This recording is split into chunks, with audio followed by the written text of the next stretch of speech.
I'm Norma Neufner, policewoman, attached to the juvenile division.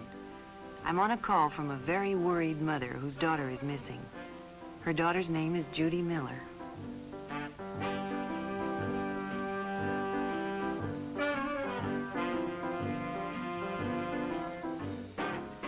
Judy enjoyed babysitting, but there weren't enough jobs among the people she knew, so she decided to advertise at the supermarket for extra work.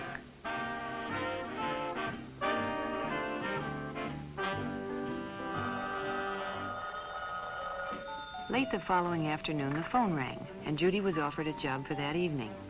The man told her he and his wife were going out to dinner and that their regular sitter couldn't make it. Could he pick her up in 15 minutes?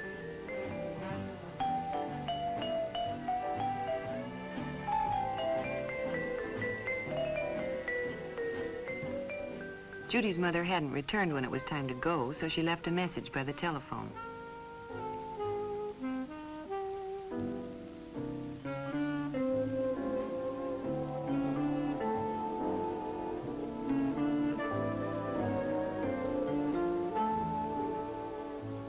When her mother came home, she found Judy's note and called the number to let Judy know she was home in case she wanted anything.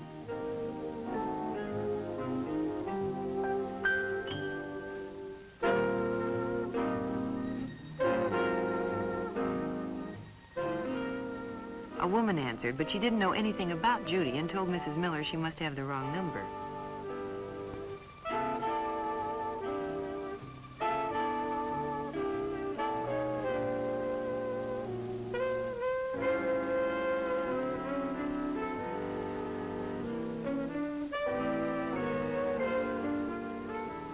By midnight, Mrs. Miller was really worried.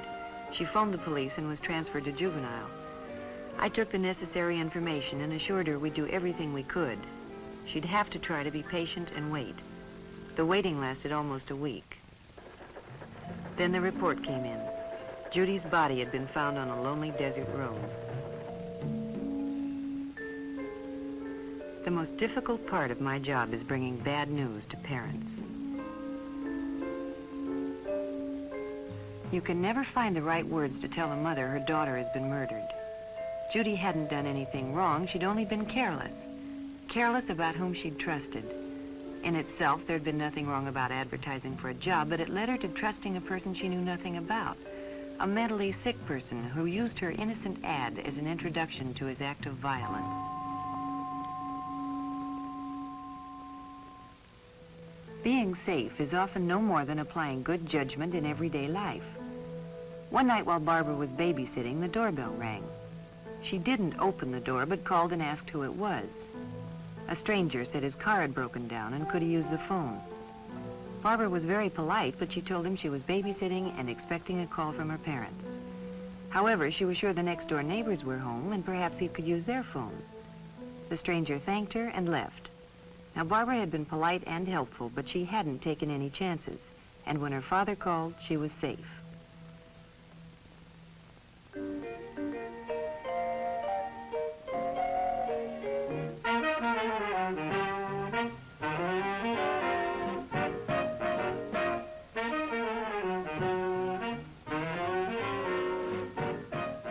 Friday night was movie time for Sally and Elizabeth.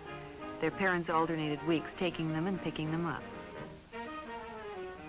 Friendships are easily made in a crowded theater, and when two older boys struck up a conversation and moved next to them, they were secretly pleased.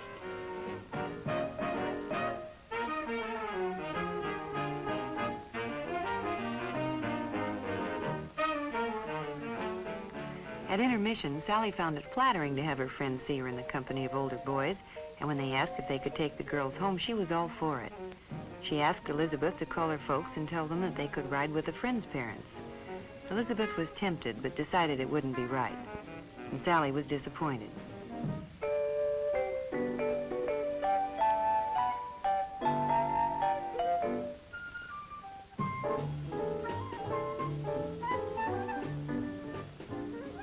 When the show was over and they were leaving, the boys suggested that if Elizabeth couldn't go with them, why didn't Sally come? Sally thought it was a great idea and asked Elizabeth to tell her folks that her parents had picked her up. Elizabeth didn't like the idea, but Sally insisted.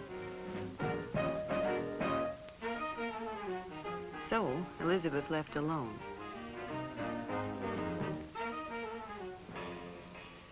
Not any of the boys she went with had a car, so it was fun riding with the older fellows. But when they drove right past her house, she became concerned.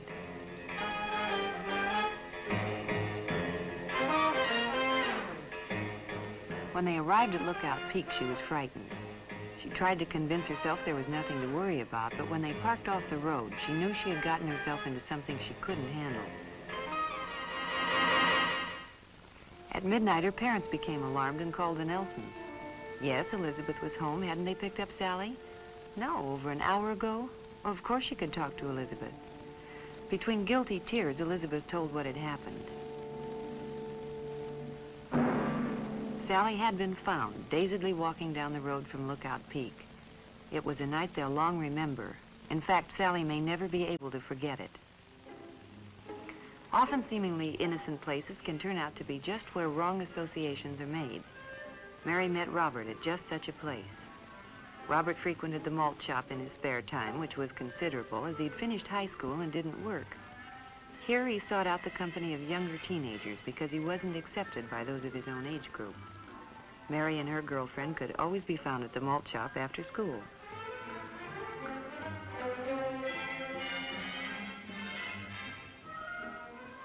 Mary had seen Robert before and thought he was very good looking, so she was naturally flattered when he singled her out and struck up a friendly conversation. He was fun to talk to, and they discussed everything from cars to movie stars. When he offered her a ride home, she was only too happy to accept.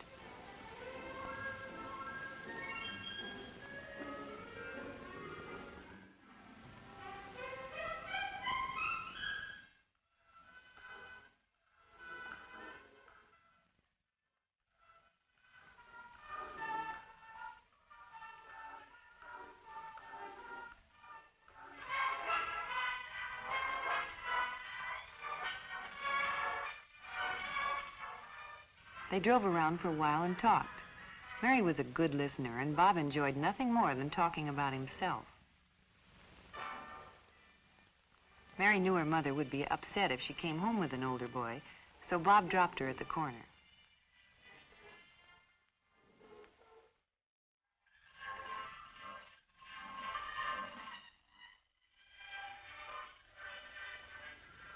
After that, they saw a good deal of each other. At first, Bob was willing to see her at the malt shop, but as time went on, he became jealous of her friends and insisted on their spending more time alone.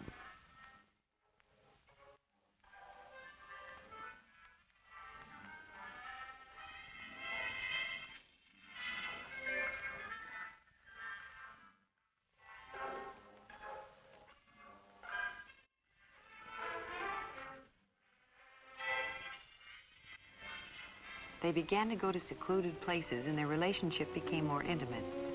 Mary knew things were getting out of hand because Bob became more and more demanding, but not wishing to lose his friendship or the prestige she enjoyed from her friends for having an older boyfriend, she complied with his desires.